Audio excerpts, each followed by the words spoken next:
Painting on planes. What is that? Painting on planes is a 7-year-old activity that started just because I enjoyed doing it. Never expected to end up here. Painting on planes kind of inverts the whole digital expectations that are made of you. And I've been asked to share this because in the last year it became more public and it became interesting beyond my expectations. And so I'd like to take a few moments and walk you through the experience as I saw it, and through that, hopefully make life exciting, especially if you're in economy class. So painting on planes, what do you see? This first sketch is a quick example. As Sophie said, you're meant to see the screen in front of you and be anesthetized by the TV or other experiences. In this drawing, I'm looking through into the distance with the blue of the sky. I'm looking between the seats. I'm entranced by the colored knobs on the control panel and the details of the jump seat, of the flight attendant, my cup of coffee, and I'm still not sure why the water glass is upside down on the napkin. This is the environment that this occurs in. What do? Let's see, put the headphones on, watch some dramatic show, go to sleep, eat, drink, hopefully not too much. It just kind of sits there like this. So they do their best to make it the best it can be, and that's fine, but still you're in a cylinder hurtling through the sky. This is what I start to see, and this is the first of the sketches flying that I did. It was on a 3-day trip to Europe, and I'm going to walk very quickly through 6 images just to give you a sense of one journey. This was Bermuda to Boston. You can see it on the map. This is in Logan Airport. I was entranced by the scale of the plane, architecturally placed so close to the terminal, which was exciting, and I met Lucas and Patrick while I did that, there on the left. This is the long night flight, 8 hours to Amsterdam, where the lady behind me threw up. And though I thought I was going to be in a good seat, I was next to the toilet. That's the box in the middle. So all night long, everybody came and went and talked in the light. And so I couldn't sleep, and this is the result. And this is a very short flight back to Paris. And in the terminal in Charles de Gaulle, where I got entranced by the cloud and the graphic that's floating above the hand, and I still don't know why, but it's still beautiful to me. And then this is the long flight back to Washington, D.C. Very overworked, one drawing, 6 hours, and being interested in the quality of the light flying through the cabin. So here we are today, and there are 100 of these. And this is them on the wall in a recent exhibition. And it's like a full-scale, real Instagram, and it's better than Instagram. And there's a little bit of data about what they wear. The majority of them clearly involve the plane, some of the terminal, the flight attendants, the passengers, certainly food. And interestingly, not all of them are exclusively on the plane. Sometimes, depending on the level of detail, I'll do them afterwards, sitting in front of the TV at home. So there are no rules. As my good friend David Fraser, head of the painting department at Rhode Island School of Design, said, just draw, just paint, and do it for yourself, and don't worry about it. And this is what it looks like. So this is the luxury version. This is seat C. I'm right-handed, so the light shines in from the left so I don't cast a shadow. And I have an empty seat next to me. Yes. Okay? And the flight attendant comes and says, snacks, drinks, and it's always the same. 2 waters, no ice, coffee with milk, and off I go. If I have one seat, they're all piled up on top of the sketchbook, and you have to move really slowly, and you have to warn your neighbor that they can't go to the bathroom for a while, or you have a big unpacking job to do. And you have to be careful that you don't absent-mindedly wash your brush out in the coffee, or drink the water that you just washed the brush out in as well. But I'm here today, I haven't poisoned myself yet. And this is what I'm looking at. So I'm going to go through some examples of somehow through looking at that or looking beyond that or my imagination, what happened. And I hope that's interesting. And by the way, you see up above the green light for the bathroom. That means you can go in. I think there's only 3 green things on a plane. And you discover these little details. So this is a series of sketches, and these are at different points in time. You start and you say, okay, now what am I going to do this time? A good place to start is you draw yourself. You draw the blank sketchbook in your hand, and then you start working yourself around it. So in the bottom left, maybe there's a vignette of a child. In the bottom right, you look through to the window, and you're entranced by how do they end up in first class on the short flight from New York to Boston, and there's nobody else on the plane, but these seats are weird. So that's what that one was about. Or your food and your drink. I'm an architect. That's my day job. So the drawings probably look a little like what an architect does. I draw with line. I get obsessed with the curtain. I don't know what it is. It's this thing. It's like curtains are in theaters. They're on clothing as veils. It's like that's them, and you're here. And sometimes it's closed, but you can see through them just enough.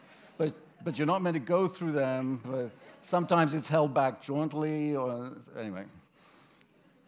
If you look carefully, the curtain's always there. I'm also obsessed by the food. When you're drawing, if you do landscapes, which I don't do, I seem to like to draw things that are not attractive and then find something interesting in them, as opposed to going and finding a beautiful view and trying to make it nice. That doesn't seem to work. But you get foreground, middle ground, and background. So this is serious foreground. Okay? So on the top left is, and I'm sure you've met them, sad pretzels. Okay?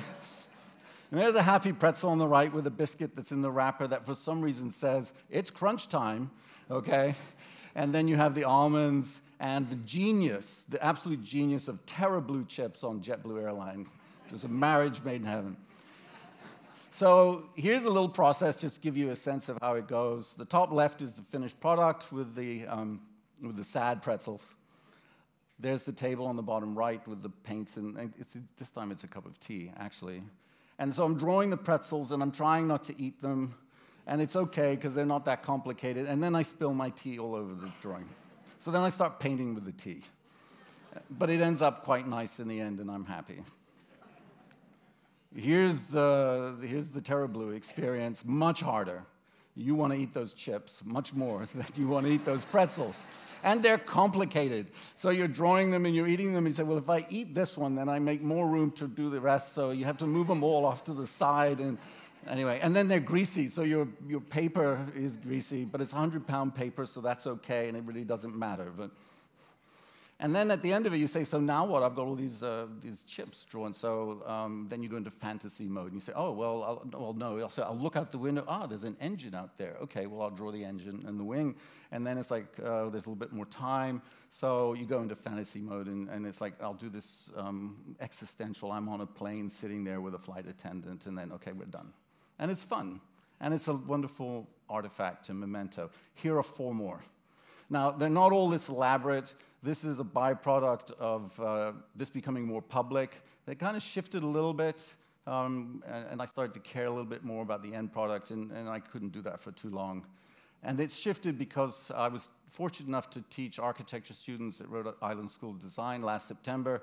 And in introducing myself, I said, here are my sketchbooks. They're not architectural sketches, so they were there too.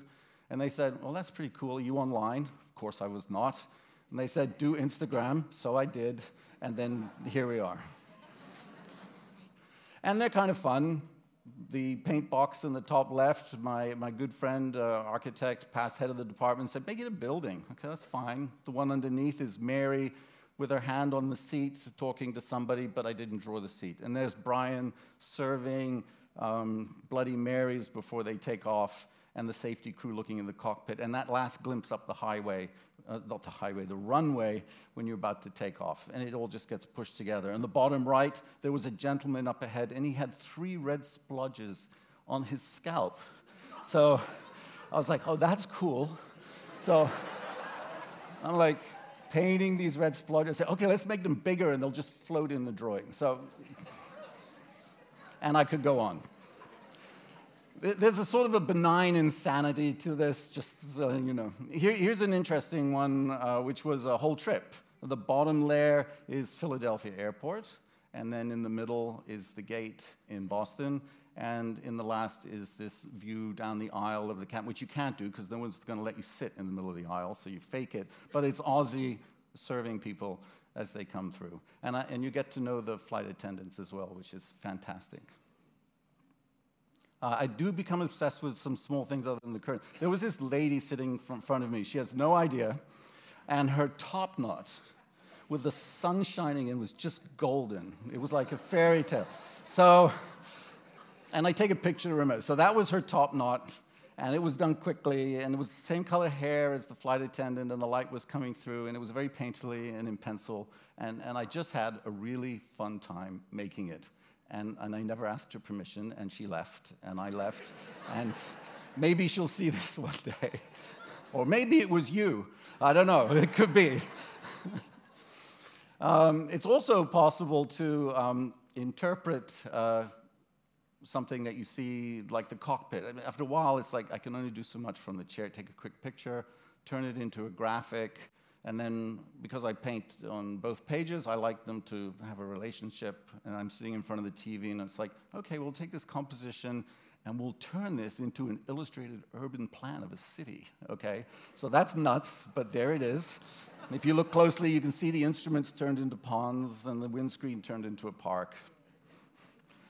Similarly, the trolleys. I mean, you get to you explore and you play. It's really great fun. You know, you look at the trolleys and say, well, these are cool, and they're not all the same. And someone really thought them through, and the pedals at the bottom, and the pattern in the press metal is different.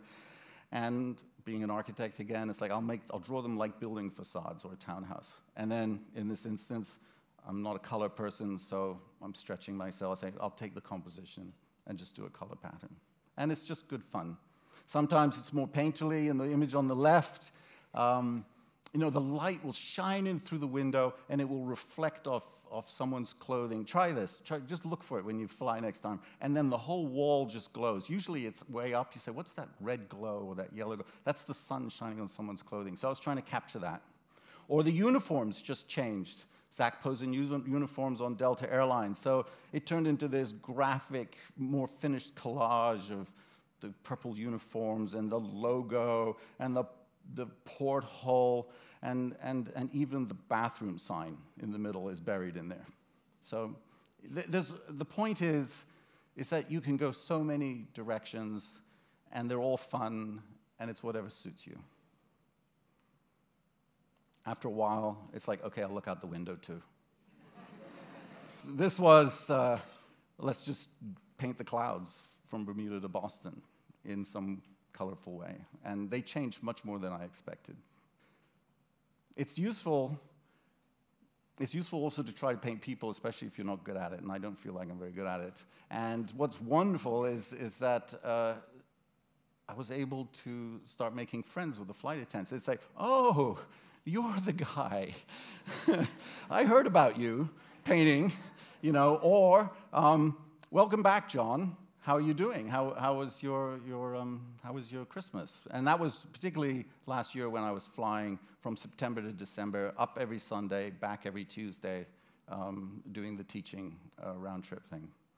And you just get to know them, and they're wonderful. And I have profound respect for the flight attendants who really go through the experience. And you're down there, and they're up here, and you come and you go. And yet to get to know them is fantastic. So if you're fortunate enough, they'll say, what kind of wine do you like? And it's like, red.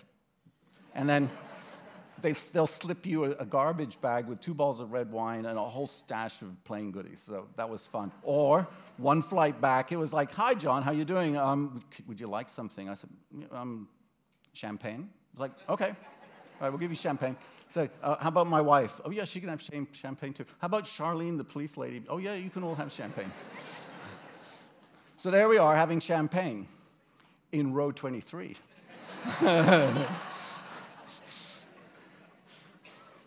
This is Derek on the left, and Joleanne on the right, who came after me on the jetway as I left and said, please, please, come back. I want you to show your sketchbook to the pilot and the co-pilot. I mean, how cool is that? And here's Alexandra, who was moving so gracefully through the cabin. The only way I could capture was to take pictures, and I'd already done the logo on the exit door, and I was like, what am I going to do next? So I painted her, and I showed it to her at the end, and I'm showing you this picture, which I have her permission to show you, just to show you the kind of joy that comes out of it. And she said, you busted that out in an hour?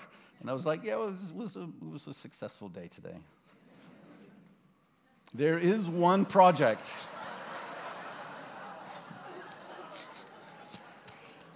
There's one project I want to do. I want to do the bathroom. Now, so here's me taking creepy selfies in the bathroom. There it is, right? It's fantastic. It's like a one-room nightclub, right? You know, it's all blue, you know. I'm not sure what I'm going to do. I think I have to do a painting at home because there's just no way they're going to let me stay in there for the whole flight doing a sketch. And you know, yes, sitting in your seat is claustrophobic, and you're in a very safety-conscious environment, and they want you to behave and look at the TV and eat the food and call them when you have a problem. So why isn't that good enough that you also want to do that in the bathroom on the plane? So what have I learned from this? That your constraints are not your limitations. Certainly that's the case if you're sitting in a chair trying to paint. Trying to do something they're not really expecting you to do. Something that's making something, which is important, in an environment when they're quite comfortable for you to be a consumer. And I have found that my experiences have been enlightened by going through this process, and I've learned that other people enjoy this as well, where it just started for myself very humbly, and so I hope you've enjoyed this too. Thank you very much.